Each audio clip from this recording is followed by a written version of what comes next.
Daniela da Offenbach Pompeu e esse é o podcast Vivi e Aprendi. Hoje nós estamos aqui fazendo o episódio de número 13 e eu estou recebendo a Sandra e o Ito. Se você não consegue nos acompanhar aos sábados às 10 da manhã na Rádio Porto Gravatá, você pode acessar todos os episódios no nosso canal do Spotify e também no YouTube, Vivi e Aprendi Podcast, e também nos acompanhar no Instagram, que lá você tem os melhores momentos de cada episódio. Deixa eu apresentar esse casal que está aqui comigo. Eles são pais do Lincoln e do Manuel João, tem uma família linda. A Sandra tem uma formação em pedagogia e é corretora e eu nem sabia disso.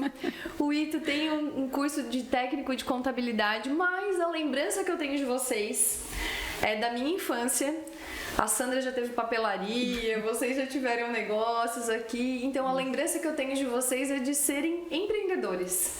Então é essa a imagem que eu tenho de vocês sempre. E desde 2009, então, vocês começaram a visitar inúmeros países, deram start indo à China, e eles estão aqui hoje para compartilhar um pouco dessas experiências, o que eles buscam nesses países e o que eles têm encontrado por lá. Então, muito obrigada por vocês terem aceitado esse convite de estar aqui no podcast, compartilhando com as pessoas e quem sabe aí abrindo os horizontes de quem está nos escutando.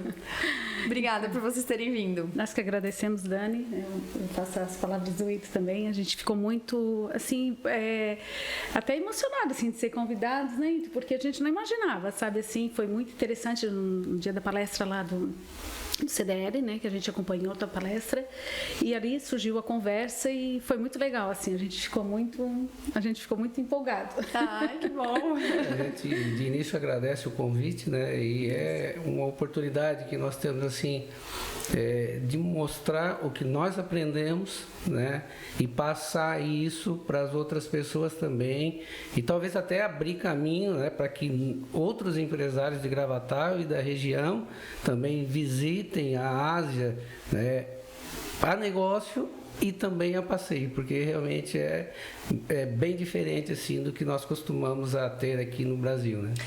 Então, Ito, já começamos. Quero saber que você me conte, então, por que você foi para a China em 2009 pela primeira vez? O que você foi buscar lá?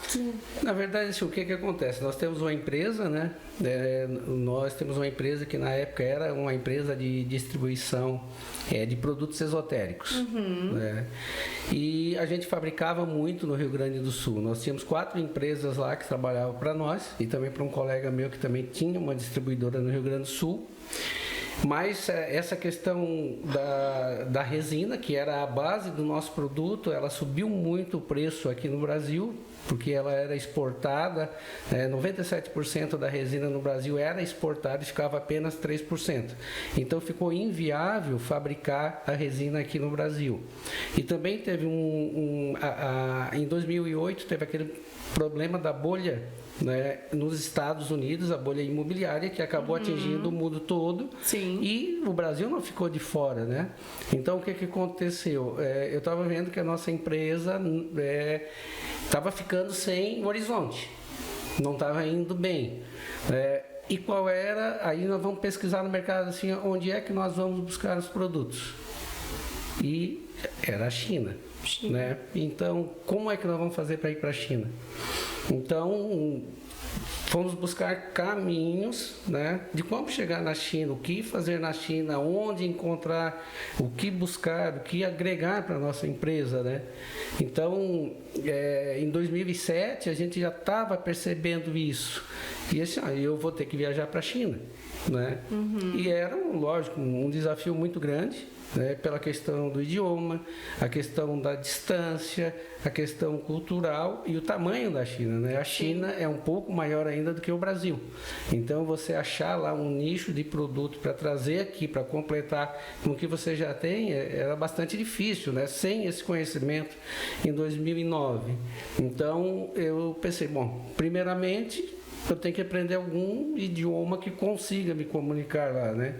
E aí, aos 40 e tantos anos de idade, eu voltei para o banco da escola, né? E fui estudar um pouco de inglês. Aí estudei 6 meses de inglês e aí peguei o avião e Até embora porque lá. Mandarim não dá pra encarar. Não, tem como. não. É impossível. Duas palavrinhas, oi, tchau e tá bom, né? Tá, e aí foi, aprendeu inglês, olha só, se desafiou para aprender outra língua, descobriu os caminhos, desbravar o trajeto e chegou lá na China Bom, inicialmente o primeiro desafio é o avião, né? Ah, tinha esse ainda. Meu Deus. Quantas horas? Na verdade, dá em torno aí de 24 horas de voo, né? Então, a primeira viagem deu 12 horas de voo até Frankfurt, né? E de Frankfurt aí eu fui para uma cidade chamada Guangzhou, na China, que deu mais 13 horas e meia de voo.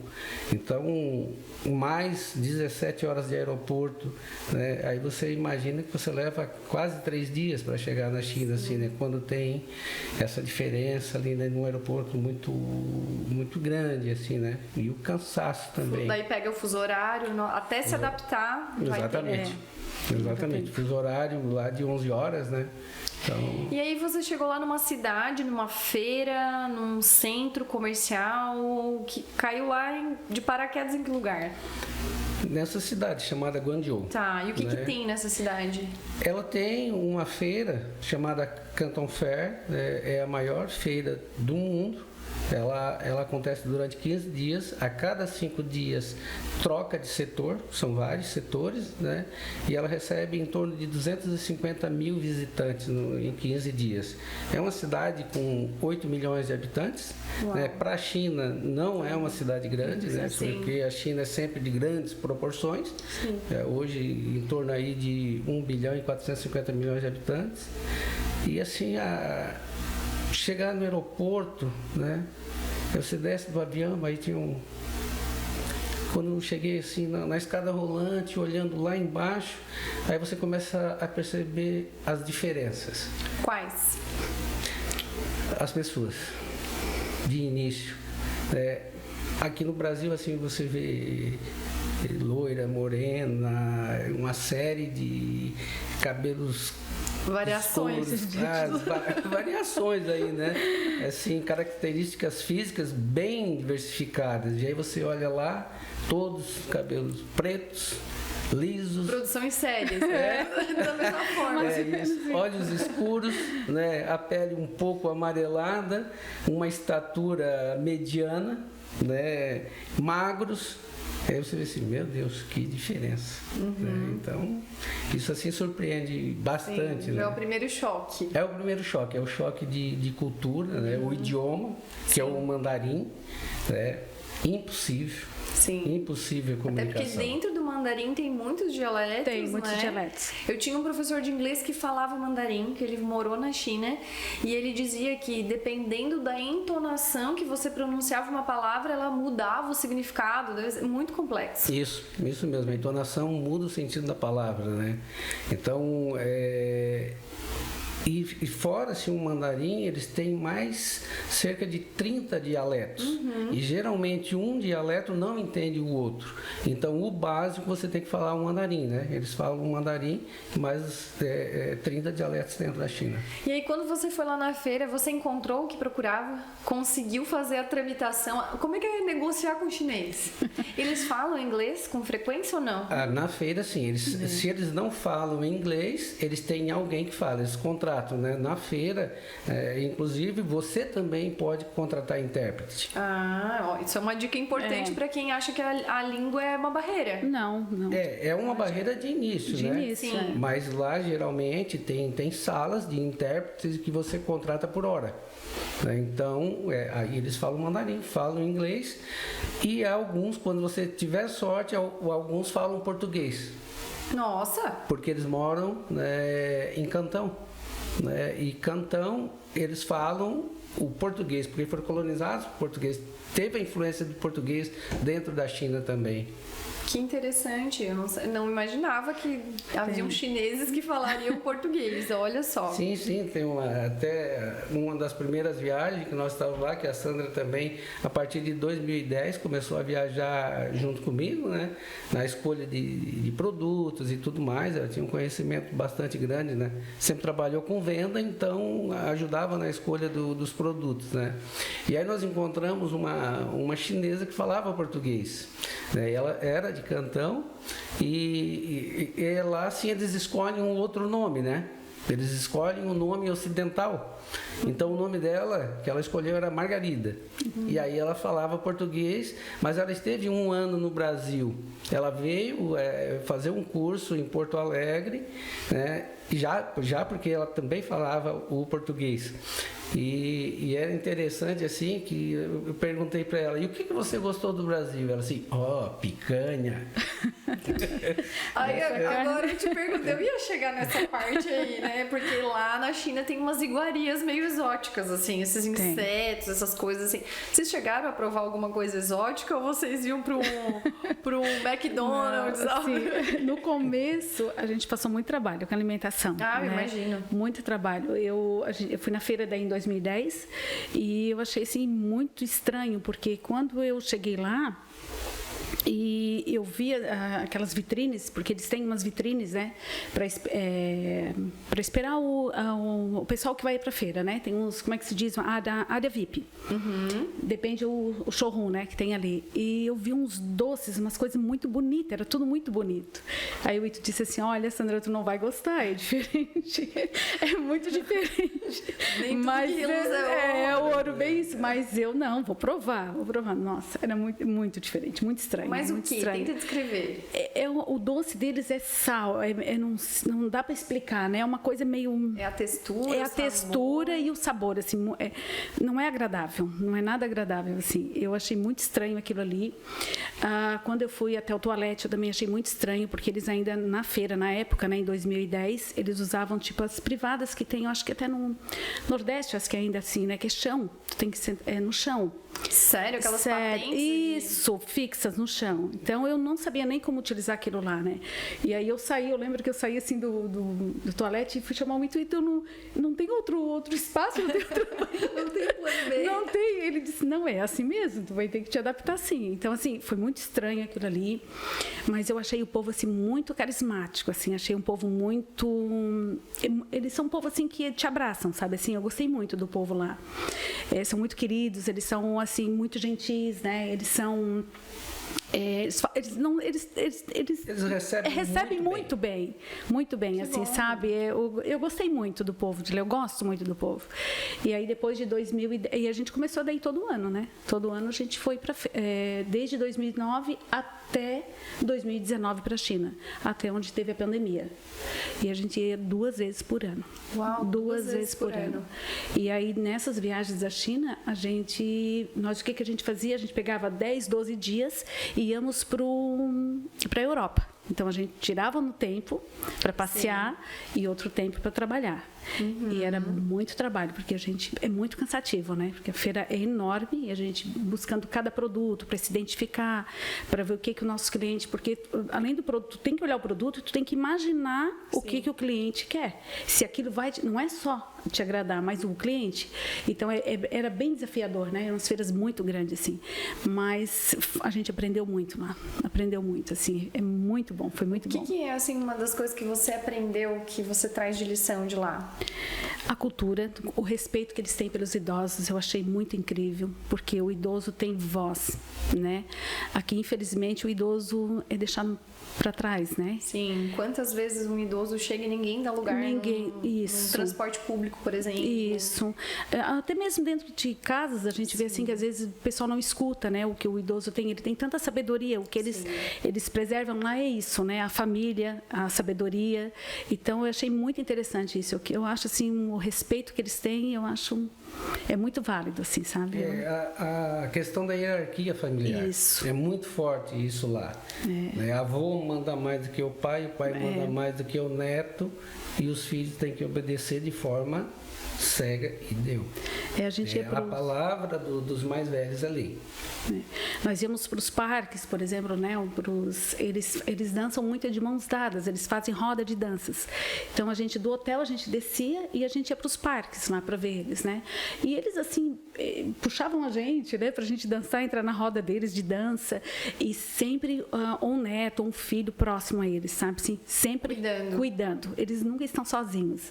Eu achei assim muito muito bonito, assim, aquela sensação, assim, de estar ali e ser cuidado, né? Sim. Eu achei muito interessante. E aí depois, então, vocês tiveram essa experiência na China, depois vocês começaram a explorar outros países mesmo na Ásia e Europa, né? Enfim.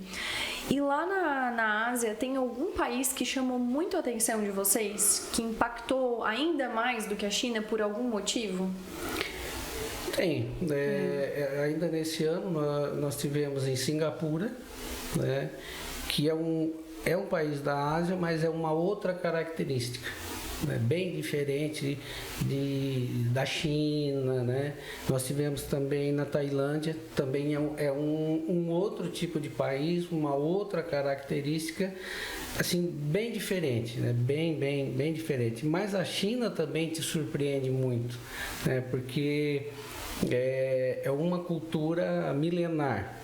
Então é muito surpreendente aquele país, né? E as grandes proporções que tem lá, né? O tamanho das empresas, né?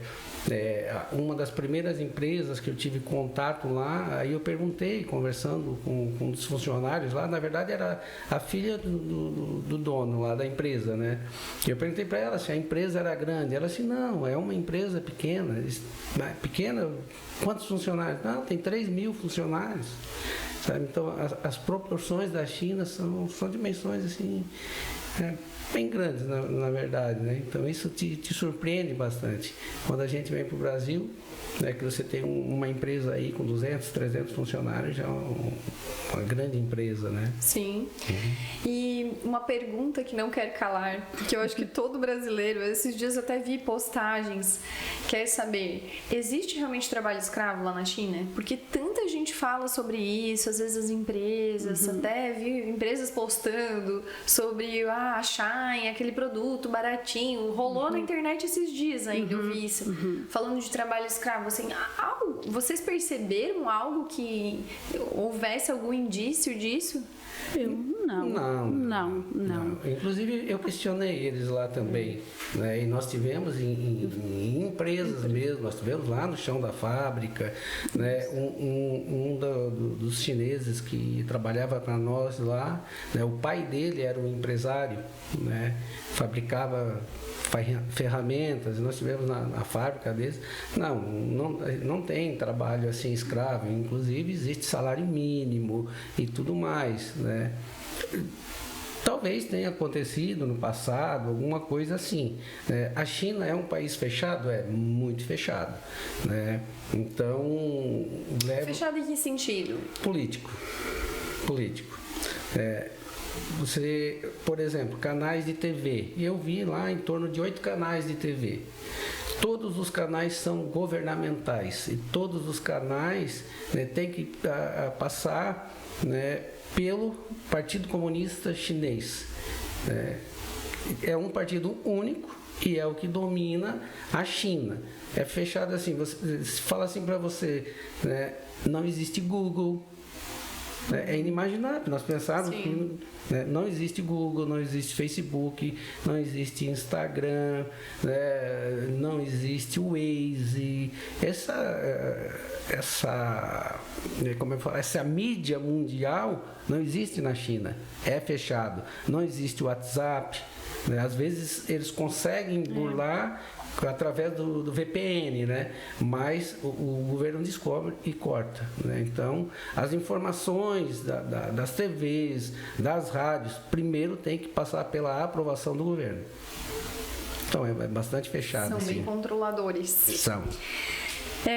Eu andei dando uma pesquisada sobre a Ásia, já que a gente ia ter essa conversa, e às vezes as pessoas não estão ligadas, mas a Ásia é um continente, é o maior continente, tanto em território quanto em população, e tem variações porque pega Turquia, pega Rússia, né? Tem gente que não imagina que tá tudo isso dentro desse bolo da Ásia, porque às vezes a gente fala Ásia, todo mundo pensa o pessoal do olho puxado, do coreano, do japonês, do chinês. Dentro desses países asiáticos, por exemplo, Singapura, que é um país de ponta. O que vocês viram lá em Singapura, assim, em termos de cultura, ou na Tailândia, que chamou muito atenção? Eu sei que tudo chama atenção, porque realmente impacta muito, né? Mas alguma história que vocês tenham vivenciado lá que marcou demais vocês? Eu acho que lá em Singapura foi assim, o poder aquisitivo muito alto, bem alto. A gente não viu, tu não vê pobre, né? A gente não viu pobre. Tu não viu ninguém pedindo na rua, porque na China tem muito, né? Tem muita gente, assim, mendigo, tem muito mendigo. E em Singapura eu achei, assim, tudo muito perfeito, sabe? É uma Suíça, sabe? Muito perfeito. Chamou muita atenção disso, pra mim, né? A alimentação deles é com mais, como é que eu vou dizer? Eles têm mais qualidade na alimentação também, é diferente, né? Eu também achei isso. E o que me impactou mais, assim, foi a questão, assim, a cultura deles, eles são mais, como é que eu posso te dizer? É diferente, eu não sei te explicar, mas tem essa diferença, né, entre deles, assim, entre o... Mas eles são mais reservados, assim? São mais reservados, achei mais reservados, bem mais reservados, mas é um povo, assim, também é um povo diferenciado, é um povo mais culto. É isso, é um povo mais culto, deu para perceber, assim, até mesmo pela influência inglesa, né? Porque eles tiveram um domínio inglês no passado, né? Tanto é que o idioma oficial em Singapura é o inglês. Então eles já aprendem, né, o inglês, o malaio, né? Porque a Singapura pertencia à Malásia e depois, né, houve essa divisão. Então eles falam inglês, eles falam malaio, eles falam outro idioma também que não me vem. Eles falam 4 idiomas, na verdade, né? Mas uma das características é que o inglês é o idioma oficial deles lá, né? E é um país extremamente organizado, limpo, muito limpo. Ele é considerado a Suíça da Ásia, né? Então é extremamente tecnológico e é a terceira renda per capita do mundo, né? Então é um país muito rico. Com certeza. Com relação eu estava vendo sobre expectativa de vida. E o Japão é o país que tem a maior expectativa de vida, 84 anos, mais do que 84 anos a expectativa média de vida das pessoas. E eles são conhecidos também por ter uma alimentação saudável, né? Vocês já foram para o Japão? Não, nunca foram para o Japão. Ainda não. E nesses países, por exemplo, como Singapura, que é super desenvolvido, né? Singapura, Hong Kong também é um local de alto desenvolvimento. Vocês percebem hábitos de vida saudáveis, assim, ou não? O que vocês... Porque vocês já estiveram nos Estados Unidos? Não, ainda não. Nos Estados Unidos, eu lembro quando a primeira vez que eu fui, me impactou muito a quantidade de obesos mórbidos. Isso. E me impactou muito, por exemplo, quando nós íamos no estádio assistir ou basquete ou futebol americano, que tudo é big, né? A batata frita desse tamanho, o refrigerante é liberado, você compra o refil, é aquela batata cheia de bacon, de queijo, então é muito fast food, é uma alimentação ruim, assim. E lá nesses países que são mais desenvolvidos, né? Por exemplo, Singapura, vocês observaram hábitos de vida mais saudáveis ou não? O pessoal tem também esses hábitos mais... Não, são mais saudáveis, né? A alimentação deles é a base de grãos, sementes, legumes, frango e porco, né? Que eles comem muito. Carne é muito difícil tu achar carne. A carne bovina, né? É a carne bovina, né? Então, assim, a alimentação deles é muito melhor, assim, muito melhor. A China também tinha uma alimentação assim. Nos últimos anos, 2018, 2019, a gente começou a perceber a grande mudança na alimentação e começou a ver obesos também lá. Crianças mais obesas. São ainda num número muito pequeno, mas por que isso vem aumentando? Porque o asiático, ele é magro. Ele é magro, né? Você vê uma pessoa gorda, né? Obeso mesmo, ainda nós não vimos na Ásia, né? Mas é que a alimentação deles é totalmente diferente. né? Então, quando a gente foi, que levou os meninos, né, o Link e o Manuel João, foi nas nossas bodas de prata, então a gente resolveu, não vamos fazer festa, a gente vai viajar e levar os meninos. E a gente levou e a gente se hospedou num hotel muito bom, era um hotel de primeira, né? E quando a gente foi, acordou, né, vamos pro café da manhã. Eles ficaram muito impressionados porque eram muitas pratarias, muito bonito, então eles levantavam a tampa e viram que, meu Deus, não dá para comer. Levantava outra tampa, não dava para comer, porque é muito diferente do que da gente. E o que chamou muita atenção deles foi um ovo que tinha um pintinho, dentro mesmo, assim, ele ia Nossa, como se fosse show. Pra acabar com o apetite do café. Isso foi muito estranho, isso foi uma alimentação muito estranha, foi. Senhora. Então eles disseram, olha, tudo muito bonito, mas a gente não consegue comer, né? O que eles diziam, né? Então, assim, foi um choque muito grande para eles também. Então, essas comidas, a cultura é diferente deles, Sim, né? sim. E quando vocês vão eleger um lugar para ir? Porque quem viaja, terminou uma viagem, já tá pensando na próxima. Sim, a gente já tá na próxima. Qual é a próxima? E o que vocês consideram importante para definir para onde ir? O que vocês colocam em mente ali? Nós vamos para lá para ver o quê, para fazer o quê?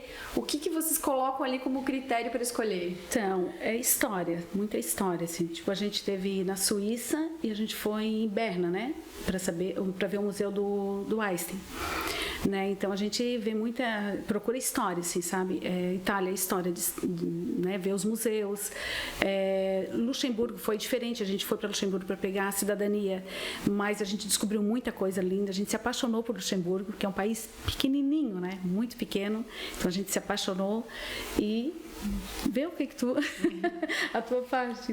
Tem esse contexto cultural, né? Porque na verdade, assim, você viajar pela Europa, a Europa como é que eu vou te falar assim? É um museu a céu aberto, sabe? Então você encontra assim coisas maravilhosas, castelos, né? Você encontra inúmeros castelos, aquelas catedrais maravilhosas assim que tem 1.500 anos, 1.800 anos, né? Por exemplo, em Portugal nós chegamos em Coimbra, fomos visitar, né, a Universidade de Coimbra, né? Tem mais de 800 anos. Né? Encontramos alunos, o uniforme dos alunos, né, do filme do Harry Potter foi baseado no uniforme dos alunos da Universidade de Coimbra, né? Então, assim, esse contexto histórico é maravilhoso, né? A Itália, então, nem se fala, né? Todo aquele contexto do domínio romano. Então, a gente escolhe, né, através disso, do que nós estudamos lá no passado, né, do que a gente viaja na internet pesquisando, porque assim, uma coisa tem que ter, né? Para viajar você tem que ter planejamento, né? Você vai para onde, como e quando. Sim, para otimizar o teu tempo. Isso. Exatamente. E o teu dinheiro. E o teu dinheiro, mesmo. porque é muito caro, né? Principalmente a Europa. A Ásia é um pouco mais barato você viajar, né? Os hotéis são mais baratos, a alimentação é mais barata, mas a Europa já é um pouco assim mais elevado, né? Então você tem que realmente otimizar. Mas é assim, né? Como nós gostamos bastante de cultura, e é muito interessante, assim, por exemplo, nós estivemos visitando a casa do Albert Einstein. Então você viaja no tempo. Viaja no tempo. Porque aí fica imaginando ele ali, ele fazendo os experimentos. Exatamente. Nós tivemos, por exemplo, na casa em que nasceu Leonardo da Vinci e que viveu lá até 17 anos, né? Lá tem o caderno dele de rascunhos, né? De tudo que ele planejava. Eu achei assim fantástico, né? Porque ele tinha um fascínio por voar, né? Tanto é que ele já tinha um projeto de helicóptero naquela época, né? Então, o que ele observava? O voo dos pássaros, a aerodinâmica dos pássaros. E ele, todo desenhado ali no caderno dele, né? Então, assim, para nós é uma coisa fantástica, né? Nós tivemos em Veneza, você passa lá e vê a casa do Marco Polo, né? que nós fizemos o que ele fez. Só que ele fez lá em 1200, lá, né, que foi o mercador, né, foi para a China naquela época. Nós tivemos também, né, na frente, nós entramos na Alemanha, na casa de Karl Marx, né? Só que aí não entramos porque o pai do comunismo, que pregava a igualdade, não era tão igualdade assim. Sim. Porque você tem que pagar para entrar. Ah, bom. Então, assim, quer dizer, quem não tem dinheiro não entra, então não tem igualdade. Né? Não, então não vamos entrar, né? Porque eu acho que não está certo isso, né? Mas é interessante, assim, né? Nessa cidade de Trier, né, que é onde tem a casa do Karl Marx, tem uma ponte que ela foi construída pelos romanos. Isso. E até hoje ela é utilizada, passam os carros, os ônibus, tudo assim. Então, uma coisa... Não foi mal feita, então. Não foi mal feita. Não teve desvio na verba, não teve. É que nas viagens a gente gosta de desbravar, assim, Eulito, né? A gente procura, assim, os lugares e a gente faz tudo sozinho, tá? A gente nunca foi de excursão, a gente faz tudo sozinho. A gente procura, desde a passagem aérea, tudo, a gente faz tudo sozinho. Normalmente a gente conversa, né? E assim, olha, vamos para que país? Ou quais países, né? Então nós vamos para esse e esse. Aí eu começo a fazer o roteiro. Aí começa a fase de estudo, porque aí tem toda uma preparação, isso que é gostoso. Expectativa. Isso, aí eu faço o roteiro. Aí eu passo o roteiro para ela e ela faz a reserva dos hotéis. Hotéis, ou Airbnb, né? Sim. Então, isso é com ela. E aí eu compro as passagens aéreas. Cada um tem o seu setor já. Tem seu setor. Tem seu setor. Já tem um protocolo, um processo estabelecido. Tem, a gente Só faz que assim, nós costumamos sair do trivial. Né? Por exemplo, nós vamos para a França. Vamos em Paris. Então, nós visitamos o Museu do Louvre, sim, com certeza. Né? A Catedral de Notre Dame, a Torre Eiffel. Mas nós também gostamos de pegar uma rua e ir em direção aos bairros. Isso. E lá conversar com as pessoas do bairro, legal. Como que eles vivem, qual é o dia a dia deles, né? O que acontece na vida deles, né? Nós estávamos na Suíça, numa cidadezinha chamada Interlaken, uma cidade maravilhosa da Suíça, se bem que a Suíça todinha é maravilhosa, né? Não tem nada. E aí a gente foi lá, viu a neve, isso, tudo aquilo que tinha que ser feito, e aí nós pegamos uma rua e vamos lá pro bairro, né? Vamos andando. Saíram do óbvio. Saímos do óbvio. O que é turístico, às vezes é todo montado pro turista. Isso. O que a gente gosta do óbvio. Porque daí você vai conhecer o dia a dia, né? O que acontece lá, sabe? Aí nós encontramos lá um criador de cabra, daquela cabra montês, né? Aí conversamos com eles, como é que tratava, qual era o tipo de trato e tal, assim, né? E aí depois caminhamos um pouco mais na frente, aí tinha uma casa, as casas lá são muito parecidas, aqueles chalés, né? Maravilhoso aquilo, né?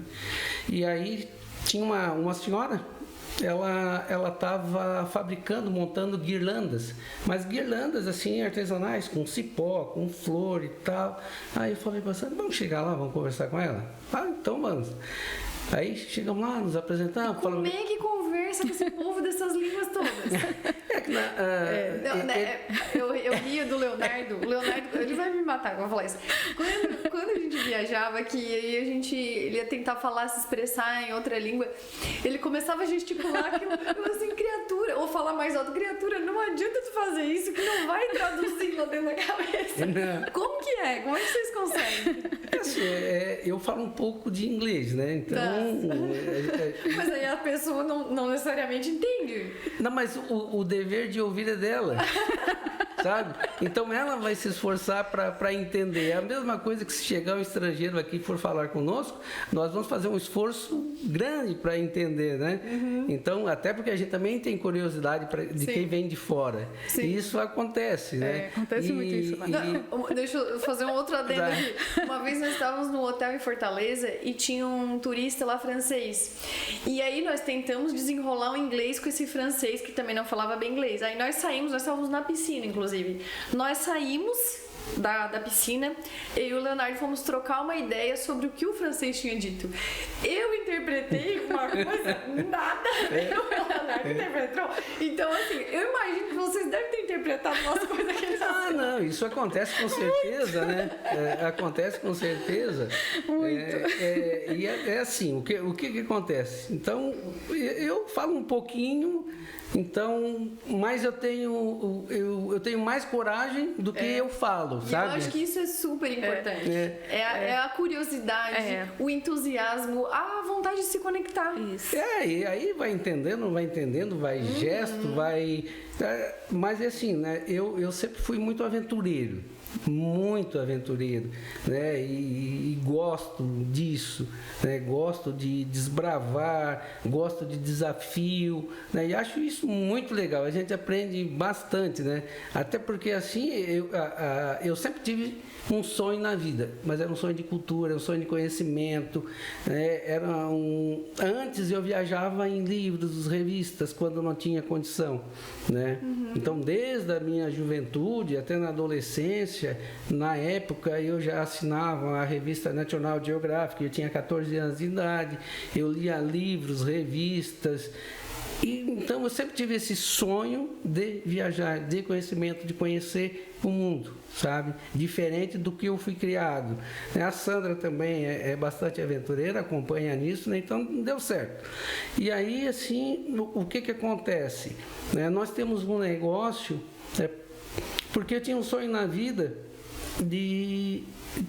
mas eu não sabia o que eu queria muito bem na vida, sabe? Mas uma certeza eu tinha, que eu não queria ser funcionário, não queria ser empregado. Lógico, trabalhei 7 anos de carteira assinada, tudo mais, né? E isso me ajudou bastante, assim, porque o que eu entendi e depois o que eu observei, que quando você não sabe o que você quer na vida, mas se você sabe o que você não quer, você já tem 50% do caminho andado, sabe? Porque aí você não vai errar, sabe? Você vai naquilo que você quer e não sabe ainda. Então você vai para frente, você vai atrás desse sonho, né? Então, o meu sonho era não ser funcionário. Então, era ser empreendedor. Embora eu não sabia no que, mas depois, com o tempo, isso veio acontecendo. E a sede de conhecimento. E aí o que aconteceu? Aí Deus disse assim: eu vou pegar o teu trabalho e vou unir com o conhecimento. E aí, por uma necessidade, eu tive que viajar para a China e aí abri os caminhos, né, para viajar. Então, essa coincidência, assim, tem também essa interferência... Acredita em coincidência? Essa interferência divina, sabe? Interferência divina, eu também então acredito. Tem essa interferência divina, porque quando você tem um propósito e esse propósito está dentro assim dos princípios éticos, morais e está dentro da lei de Deus, Deus conspira a favor e isso acontece muito mais rápido e muito maior do que você imagina. Eu ia perguntar justamente sobre isso. Essa pergunta já estava aqui para ser feita. Porque vocês empreendem na área esotérica. Hoje não mais. Ah, não? Hoje não mais. Nós mudamos. Tá, mas durante muito tempo vocês ficaram. Sim. Durante 25 anos. Nossa, bastante tempo. Isso. E aí, vocês, como são estudiosos, leem, são curiosos, vocês também se desenvolveram nesse assunto, no sentido das suas crenças? Quais que são as suas crenças com relação a isso, assim, a espiritualidade? Você está falando em Deus, né? Mas esse nicho que vocês escolheram fazia sentido também com os valores de vocês? Assim, para mim até fazia. Por quê? Lógico, eu fui educado dentro da religião católica, né? Minha mãe é extremamente católica, de uma fé inabalável, né? Mas essa minha curiosidade, né? Então, desde a minha adolescência, juventude, eu já comecei a ler livros de religiões hindu, sikh, também o budismo, sabe? Então eu comecei a ter conhecimento disso também. E depois, assim, você vai vendo que mesmo parecendo diferente, mas tem muita coisa né, que vai na mesma direção. Então, né, eu não sou um católico praticante. Né? Até um dia que nós estávamos numa feira e tinha um casal dos Estados Unidos que sentou no almoço, numa mesa bem próxima à minha, e perguntou de onde que nós éramos. Eu falei, não, do Brasil. Então, aí nós estávamos assim nessa feira e era a hora do almoço, aí tinha um casal que sentou na mesa ao lado e quando ele percebeu que nós estávamos falando português, ela logicamente não sabia se nós éramos de Portugal ou do Brasil, aí perguntou de onde que nós éramos. Eu falei assim, não, nós somos do Brasil. Aí mantivemos ali uma conversa, né? E aí eu achei interessante que eles eram americanos, né?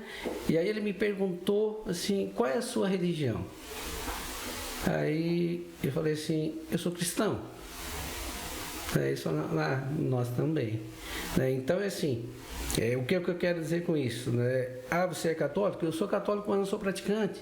Mas acima de tudo eu sou um cristão, sabe? Sim. Então eu estou dentro dos princípios, né, que Jesus deixou, e é isso que a gente pratica, mesmo não indo à igreja, mas a gente pratica isso no dia a dia. Hoje a gente não tem mais, a gente não trabalha mais com Buda, a gente não trabalha mais com nem da Indonésia, nem da Tailândia, de outros países. A gente hoje fabrica, né? A gente fabrica o nosso produto, que é um aromatizador elétrico, esse que dá aroma nas clínicas, nos apartamentos, nas casas. A gente fabrica, era um nicho, né? Era um produto dentro desse 3 mil e poucos produtos que a gente tínhamos, né? E a gente começou a ver, fazer um levantamento e contratar a empresa para ver o que poderia ser qual era o produto que dava mais lucro, né?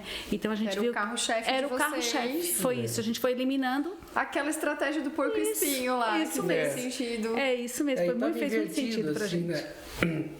Os dados estavam invertidos assim. Nós observamos que o que acontecia dentro da nossa empresa, 70% do capital estava empregado em produtos esotéricos, principalmente em resina, decorativos, fontes, gnomos, lentes, fadas, toda aquela. E 30% do nosso dinheiro estava investido na linha de aroma. Só que o faturamento, 70% era da linha de aroma e 30% da linha do esotérico. Assim, não, está invertido. Nós vamos ter que dar um jeito nisso aqui. Aí, não, o que nós vamos fazer? Nós vamos vender essa parte da empresa e ficar só na linha de aroma. E foi o que aconteceu. Nós vendemos para um colega nosso do Rio Grande do Sul, que também é importador, né? Aí nós fizemos uma proposta para ele, ó, te entrego a preço de custo, te passo os meus clientes desse tipo de produto, né? E você fica sozinho. Né, no Rio Grande do Sul, Santa Catarina, Paraná, e passamos os nossos clientes para ele também. E nós ficamos na linha de aroma, e o que nós fabricávamos na China, hoje nós fabricamos aqui em Gravatal. Isso, bacana. E vocês são corajosos, são curiosos, são mochileiros, são aventureiros, já devem ter passado algum perrengue em viagem, que eu sei, não tem como. Conta aí, qual foi o perrengue, assim, saia justa? Eu acho que o pior, assim, que a gente passou foi na China, nas muralhas. A gente estava com os meninos, né, e a gente, achando que tudo é muito seguro lá, mas nem tudo, né. Então a gente estava nas muralhas e com o volume de dinheiro, a moeda lá é o... Iene? Não, na China é o... Yuan Renminbi. É o RMB. Então, um volume, por exemplo, R$10 é um monte, né, de dinheiro, Sim. né? É igual quando vai pro Chile. Isso, na Argentina, né? É bastante. Então a gente estava na muralha, e foi comprar os ingressos pra gente entrar nas muralhas, e aquele volume muito grande. E eu percebi que tinha uns caras olhando, né, ali o dinheiro. E eu falei, quando a gente foi entrar de sítio, acho que alguém ficou olhando muito ali, eu tô meio insegura. Não, vamos que não dá nada. A gente foi meio que encurralado por eles, assim. Eles encurralaram a gente nas muralhas. Aí nisso o Lincoln estava junto, o Lincoln achou um pessoal da Inglaterra, né? Da Inglaterra, falou com eles, pediu ajuda para poder a gente ficar todo mundo junto com eles. Eles eram uns homens bem grandes, assim. E aí foi que eles nos protegeram e a gente conseguiu sair. Senão seria assim, era um perrengue que a gente ia passar ali. Também tem coisas assim mais simples, mas nós estávamos em Frankfurt, e aí nós tínhamos pego o metrô e vai para um lado, vai para o outro, assim, para conhecer, né? Sim. Desbravando. E aí, só que aquela precisão que tem na Alemanha, né? Então, lá compramos o bilhete do metrô, e estava vindo o metrô, que hora que vai para lá, é tudo por hora, assim, certinho. Gravado. Aí, bom, passou o metrô, disse, 9 e pouquinho, vamos pegar esse, é esse? Não, mas não era. É assim, ó, tinha 9 e 1, 9 e 2, 9 e 3. Então, assim, como nós estamos acostumados, assim, aqui no Brasil, que dá uma atrasadinha, tá dentro do normal. Foi parar em outro lugar. Outro lugar, assim, não, peraí, mas não é aqui. Nós estamos muito distante do hotel, né? Então acontece essas coisas assim, acontece, né? bastante. Mas isso está dentro do que é o viajar, né? É muito bom. Mas voltando ali nessa cidade de Interlaken, ali na Suíça, aí nós fomos lá na casa, começamos a conversar e ela perguntou de onde nós éramos, falou que era do Brasil. Eu disse, nossa, vocês aqui e tal, né? E ficamos conversando ali. E aí ela falou para nós assim, olha, amanhã, às 10 horas da manhã, vai acontecer um festival aqui na rua. Eu disse, bom, legal, é um festival e tal, a gente se une aqui, o pessoal da rua vem para cá e tal, e nós gostaríamos que vocês viessem. E seria um sábado, né? Aí, lógico, nós saímos do hotel, caminhamos até lá novamente, e o festival era assim, foi uma experiência assim muito boa. Porque o que era? O pessoal da rua, assim, ali do bairro, né? O que produzia queijo, trazia queijo, o que produzia pão, trazia pão, o que produzia salame, trazia salame. Esse é um produto muito colonial. A Suíça tem muito disso, né? Então, assim, o outro trazia tipo de derivado de leite, o doce de leite, tá? Então, se reunia e fazia aquela festa ali, né? E nós fomos convidados para vir ali. E aquilo ali era vendido, né? Só que nós acabamos, né, nos tornando a atração da festa. Todo mundo queria vir conversar conosco, não cobrava nada, assim, né, muito interessados pelo Brasil, não só por São Paulo e Rio de Janeiro, né? Quando você fala do Brasil lá fora, você fala, São Paulo, Rio de Janeiro, né? E você fala quando é de Santa Catarina, e que você fala que Santa Catarina tem uma influência muito grande, a colonização alemã, italiana, tem polonês, tem japonês, eles acham assim um pouco estranho, né?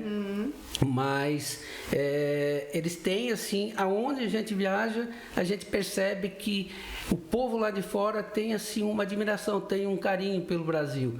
Então assim, é muito bom, né? Isso pra gente surpreende bastante. Sim. É uma surpresa positiva, né? E é muito interessante. E nisso aí também, quando você falou do idioma, né? Eu me viro um pouquinho com o inglês, né? Mas criou oportunidade. Sim. Se não tivesse ido lá conversar com aquela senhora, não teriam tido aquela experiência na festa, ter sido a atração da festa. Eu sempre falo isso pro Ida, a gente tem que se misturar, a gente tem que procurar, porque se a gente ficar só na área de turismo, tu vai encontrar ainda muito brasileiro, porque tu encontra, esse brasileiro é igual pardal, né? Tem tudo quanto é lugar.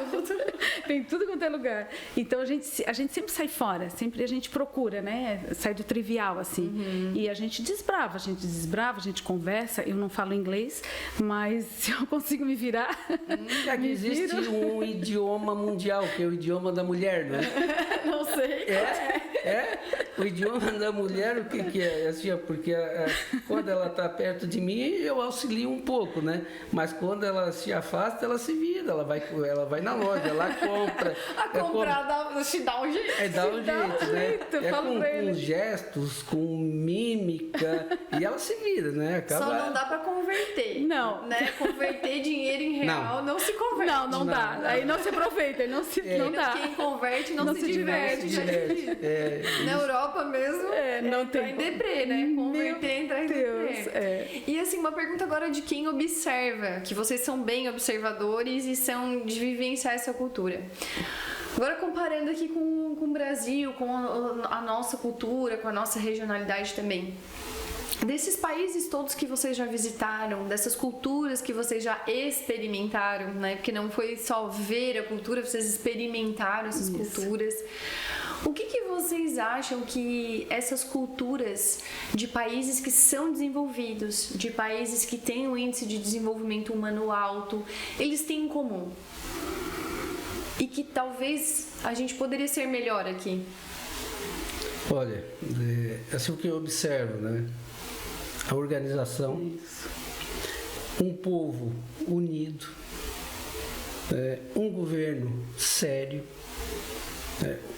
os impostos, a gente reclama do imposto no Brasil, mas lá fora também é bastante alto. Só o que acontece lá? Esse imposto retorna para as cidades, sabe? Retorna para a população.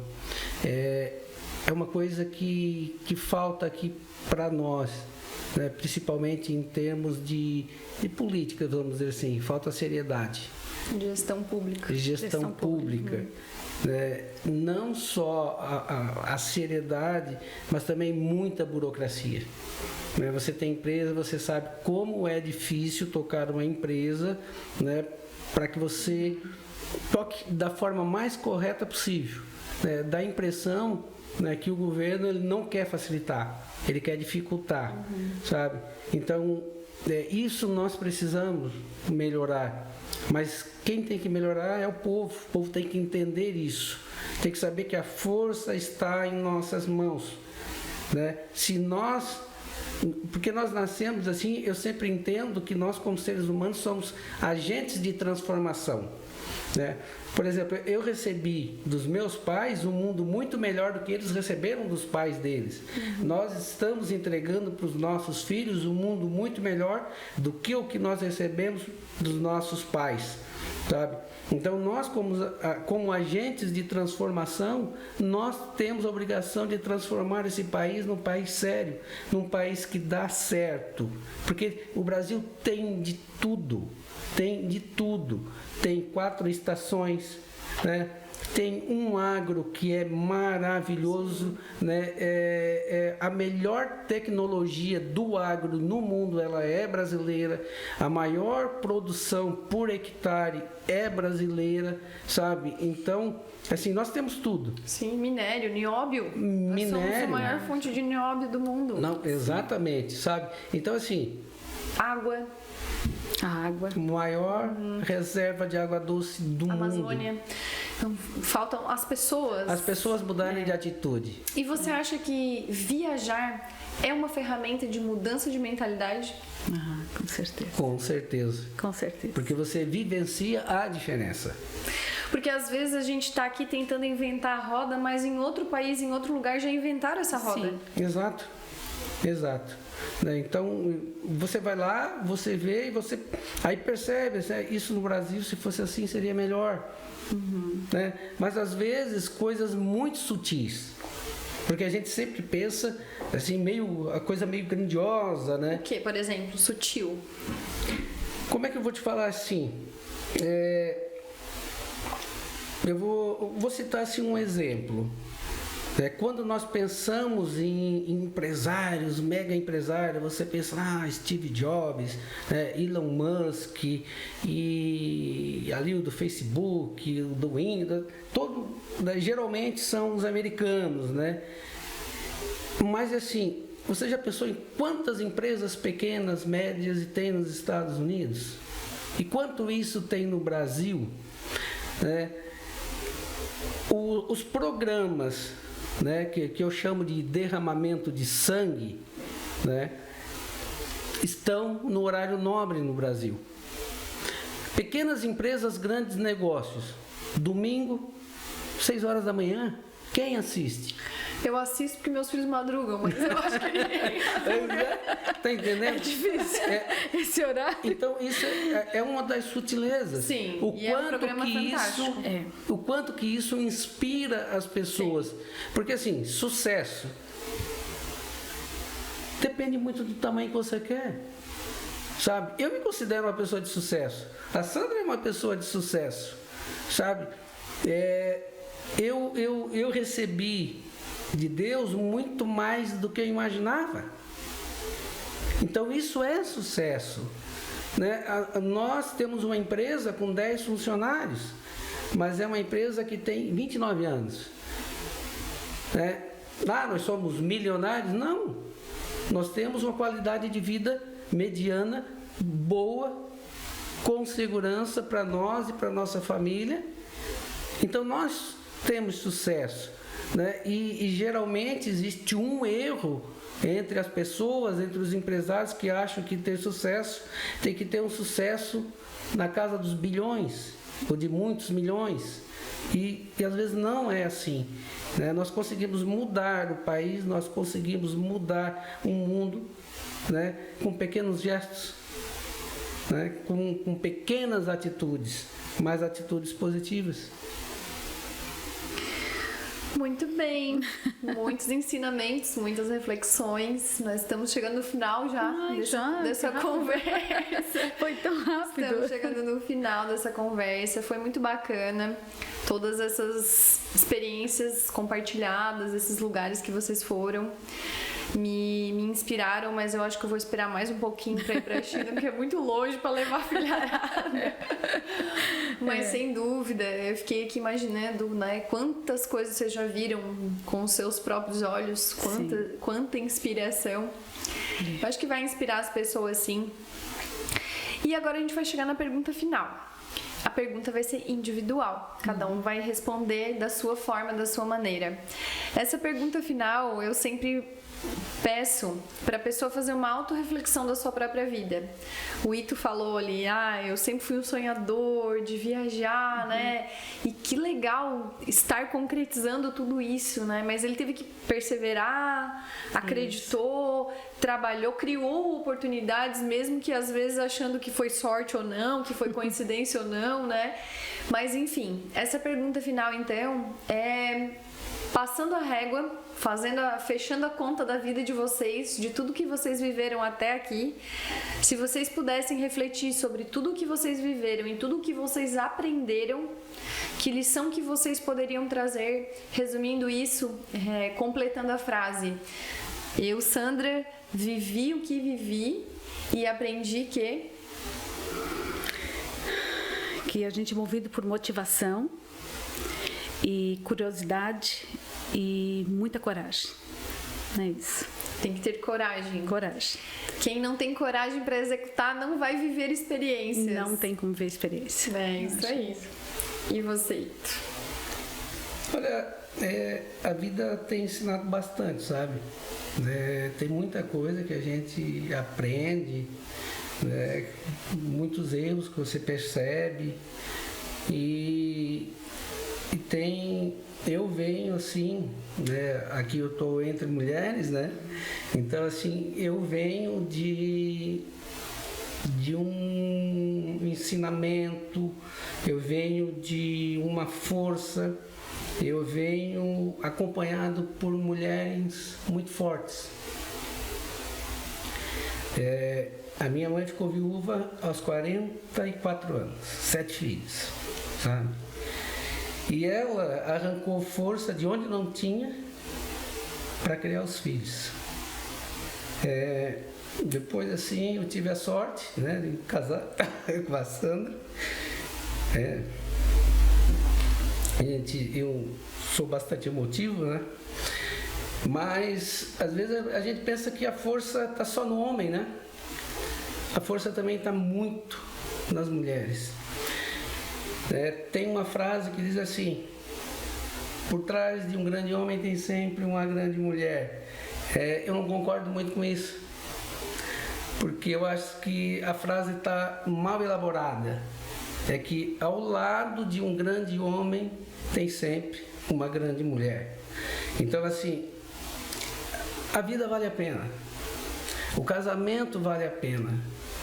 Porque o casamento te traz o bem maior, que é a família, né? Então, a família também é a tua base. Você casa, tem mais compromisso. Você tem filhos, tem mais compromisso. Mas isso te dá a razão de viver. Muito bem. Muito obrigada. Achei linda essa homenagem, essa sensibilidade. Adorei conhecer um pouquinho mais das aventuras de vocês. Bom.